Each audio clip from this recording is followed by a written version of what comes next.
আপনারা জানেন ইসলামের গোড়ার দিকে মুসলমানের মধ্যে অর্থাৎ ধর্মের বিরুদ্ধে ষড়যন্ত্রকারীরা চরমভাবে ষড়যন্ত্র করে বিধর্মীরা ইসলামকে ধ্বংস করতে চেষ্টা করেছে, যার ফসল হিসাবে হজরত উমর, হজরত উসমান, হজরত আলী, সাইয়েদনা হাসান রাদিয়াল্লাহু তাআলা, সাইয়েদনা হুসাইন রাদিয়াল্লাহু তাআলার মতো ব্যক্তিদেরকে শহীদ হইতে হয়েছে। ফলে আমরা সেই নিয়ামত হারিয়ে ফেলেছি। চন্দ্রবর্ষের গণনার যে সিস্টেম জগৎ হারিয়ে ফেলেছে। সম্মানিত আশিক রাসূলেরা, আমরা যদি আবার তাদের রেখে যাওয়া অষ্টবর্ষ চক্রে গণনার সিস্টেম আবার আমরা চালু করি, তাহলে সারা বিশ্বের মুসলমানদের চন্দ্র গণনার সমস্যার সুন্দর সমাধান আমরা খুঁজে পেয়ে যাব। সেই লক্ষ্যেই আমরা অষ্টবর্ষ চক্রে অনুযায়ী চন্দ্র গণনার সিস্টেম চালু করেছি এবং সরকারের কাছে আমরা আবেদন করেছি আমরা যেন সাহাবায়ে ইকরামদের রেখে যাওয়া বা হারিয়ে যাওয়া সেই চন্দ্রবর্ষ ক্যালেন্ডার অনুযায়ী বিশ্বজুড়ে ঈদ উদযাপন করতে সক্ষম হয়। তাহলে সারা পৃথিবীর মুসলমানদের জন্য, যেমন পহেলা জানুয়ারি সারা বিশ্বের মুসলমানদের জন্য, মানুষের জন্য পহেলা জানুয়ারি, যেমন পহেলা এপ্রিল সারা পৃথিবীর মানুষের জন্য পহেলা এপ্রিল, আমরা যদি ওইভাবে চন্দ্র গণনা শুরু করি, আমাদের আকাশের দিকে তাকিয়ে চাঁদ দেখার কোনো প্রয়োজন হবে না। চাঁদ গণনার যেমন সিস্টেম আছে, চাঁদ দেখার উপরে যেমন হাদিস বর্ণিত হয়েছে, সে হাদিসটা ছিল ইসলামের প্রথম যুগের হাদিস, অর্থাৎ ইসলাম বহির্বিশ্বে প্রসার লাভ করার পূর্বে রাসূলের জীবদ্দশায় প্রথম জীবনে রমজানের বা সিয়াম সাধনার বিধান যখন প্রথম এসেছে, প্রথম বছর যখন রোজা পালন শুরু হয়েছে, সাহাবারা জিজ্ঞাসা করেছেন, ইয়া রাসূলুল্লাহ, আমরা রোজা কিভাবে পালন করব? তখন মুসলমানদের এরিয়া ছিল একদম ছোট, দূরে ইসলাম ছড়ায়া পড়েছিল না। রাসূল বললেন, আমরা চাঁদ দেখে রোজা রাখব, চাঁদ দেখে ইফতার করব। ওই হাদিস ছিল ইসলামের প্রথম যুগের, কিন্তু পরবর্তীতে চাঁদ দেখে রোজা রাখা, চাঁদ দেখে ইফতার করা বড় কঠিন হয়ে পড়েছে। ইসলাম যখন সারা বিশ্বে ছড়িয়ে পড়েছে, তখন চাঁদ দেখে রোজা রাখা আর ইফতার করা সহজ নয়। এক এক পৃথিবীর বিভিন্ন দেশের দূরত্বের কারণে একই সময় চাঁদ দেখা আর সম্ভব নয়। ফলে রাসূলের ফর্মুলা অনুযায়ী, রাসূলের আলো দ্বারা যারা আলোকিত ছিলেন, খুলাফায়ে রাশেদিন, তাদেরকেই বলা হয়েছে সত্যের পথ পরিদর্শক, খুলাফায়ে রাশেদা। এই খুলাফায়ে রাশেদিনগণই রাসূলের আলো দ্বারা আলোকিত হয়ে ইসলামের পরিপূর্ণ সিস্টেমটা চালু করে দিয়ে গেছেন কোরআনের উপরে ভিত্তি করে। কারণ আল্লাহ বলেছেন যে আমি চন্দ্র সূর্য সৃষ্টি করেছি সময়কে গণনা করার জন্যে। যেহেতু সময় গণনা করা যায়, সময় তো আর দেখা যায় না। সময় কি দেখা যায়? সময় তো গণতে হয়। ওনারা গণার সিস্টেম চালু করে দিয়ে গিয়েছিলেন এবং মুসলিম ঐক্য রক্ষা করেছিলেন। যারা মুসলিম ঐক্যের জন্য কষ্ট করে সময় নির্ধারণ করে দিয়ে গেলেন, তাদেরকে তো শহীদ করা হয়েছে। করার পরে বিভ্রান্তি শুরু হয়েছে উমাইয়াদের খেলাফত কাল থেকে। উমাইয়াদের খেলাফত কাল থেকে ইসলামের অস্তিত্ব বিলুপ্ত করার সমস্ত চেষ্টা তারা চালু করে দিয়ে গেছে। ফলে সেই চক্রান্তের ফসলের কারণে আজ সারা বিশ্বের মুসলমানরা এক এক দিন, কেউ রোজা রাখে, কেউ ইফতার করে একই দিনে। সম্মানিত আশিক রাসূলেরা, আজকে জুমাতুল বেদা আপনারা টেলিভিশন খুলে দেখেন, আজকেও সৌদি আরবে জুমাতুল বেদা, আজকা জাপানে জুমাতুল বেদা, আজকা আমেরিকাতে জুমাতুল বেদা। কি সত্য না মিথ্যা? একই শুক্রবারে যদি সারা পৃথিবীতে আমরা জুমার নামাজ পড়তে পারি, তাহলে একই সোমবারে আমরা রোজা শুরু করতে পারি না? পারি না? পারি না? যার যখন সময়টা হবে আমরা তখনই রোজাটা শুরু করব। আমি বলছি না দিনের থেকে রোজা শুরু করে দেন, আমি বলতেছি না যে 12টার পরে শুরু করে দেন, না, আপনার সুবে সাদেক থেকে শুরু করেন, আপনার যখন সুবে সাদেক হয়, কিন্তু বার তো ঠিক থাকবে। কি বলেন?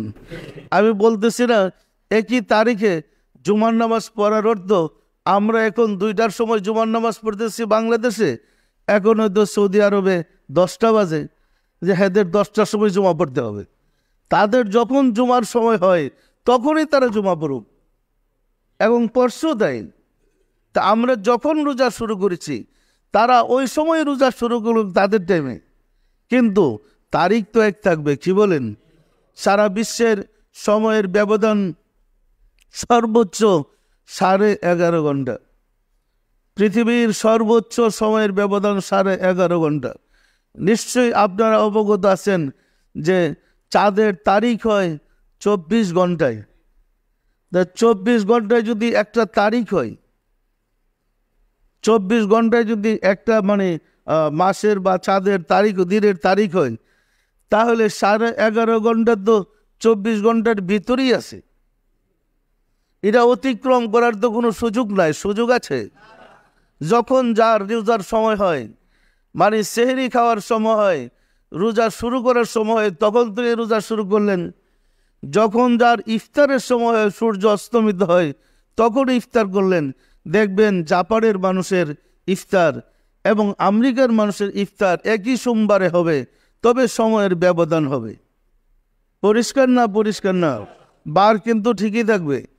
যেমন শুক্রবার সবার ঠিকই থাকে, জুমার নামাজ শুক্রবারে পড়ে, সময়ের খেরফেরের কারণে কেউ বৃহস্পতিবারে আবার কেউ শনিবারে জুমা পড়ছে, এমন কোনো ঘটনা আছে নাকি? কেউ যদি সময়ের খেরফেরের কারণে বৃহস্পতিবারে জুমা, আবার কেউ যদি খেরফেরের কারণে শনিবারে জুমা পড়ে, জুমা হবে নাকি?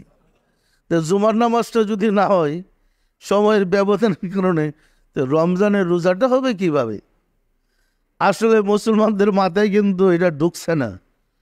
কারণ আপনারা যাদের উপরে ধর্ম ছেড়ে দিছেন, আমরা যারা নায়েবে রাসূল, মাথায় কিন্তু গিলু নাই, গিলু ছাড়া নায়েবে রাসূল চলছে। যেহেতু মাথায় গিলু নাই, অঙ্ক বুঝে কম, হিসাব কিতাব বুঝতেছে না, সেহেতু যেভাবে চলছে তো চলছেই। এই চলার কোনো শেষ নাই। সম্মানিত আশিক রাসূলেরা সেদিন বহু দূরে নয়, যেদিন সারা পৃথিবীর মুসলমান একই তারিখে ঈদ করতে ঐক্য হয়ে যাবে। গিলু ছাড়া লোকেরা যদি না মানতে চায়, যারা গিলু ছাড়া ধর্ম চালাইতেছে, এরা যদি মানতে না চায়, জাগ্রত মানুষের কিরের মুখে মানতে বাধ্য হবে। সত্য না মিথ্যা বলেন তো? এই বুকামির ধর্ম আর কতদিন? বুকামির ধর্ম কি মানুষের মুক্তি দিতে পারে?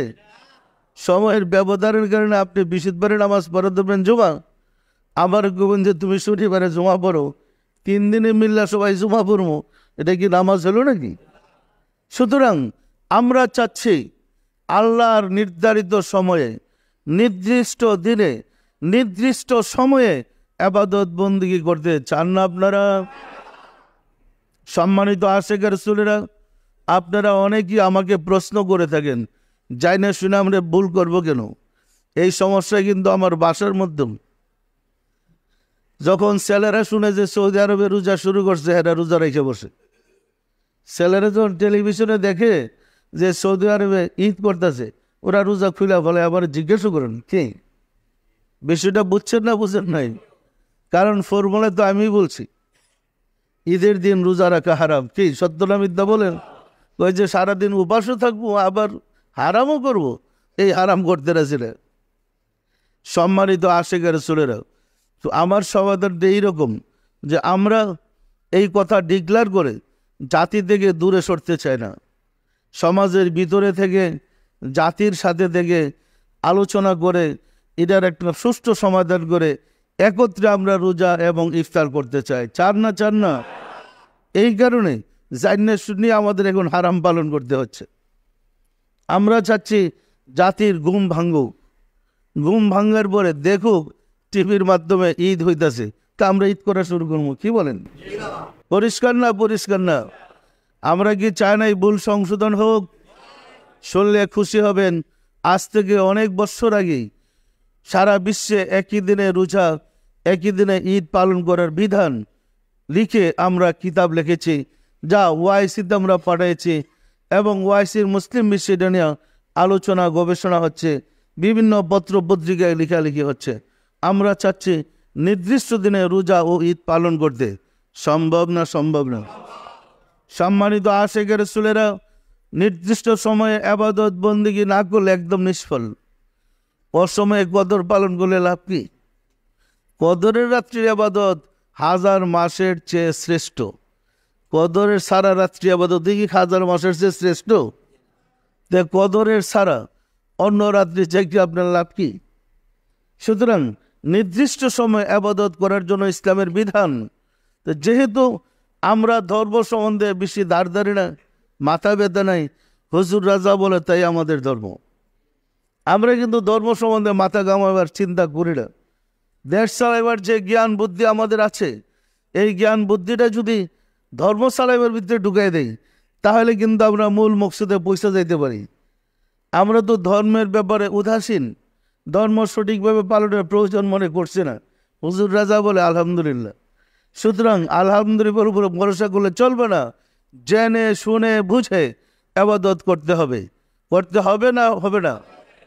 ধর্ম পালন করা, আল্লাহর বিধান পালন করা যেমন ফরজ, জানাটাও ফরজ। যাই না বিধানটা পালন করেন, না জান না পালন করলে লাভ কি? না জান না রমজান মাস ছাড়া অন্য মাসে রোজা রাখতে থাকেন, লাভ কি? অনেক ফজিলত পাবেন।